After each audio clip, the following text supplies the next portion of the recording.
everyone, welcome back to our channel How to Tutorials. In today's video, I will show you how to quickly find your USDT wallet address on the MEXC exchange. So yes, without any further ado, let's get started. First, open the MEXC app and make sure you are logged into your account.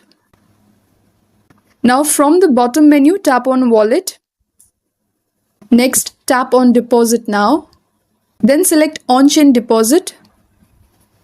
Now in the search bar at the top, type USDT and select it when it appears.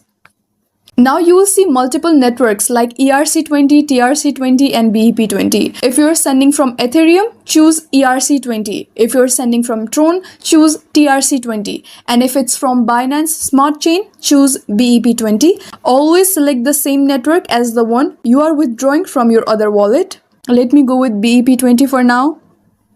Once you choose the right network, your USDT wallet address will appear. Tap copy and use it when transferring funds into MEXC. And that's it. You have found your USDT wallet address on MEXC exchange. Always double check the network before transferring to avoid losing your funds. If this guide helped you, don't forget to like this video and subscribe for more quick crypto tutorials. Thank you for watching and I'll see you in the next one.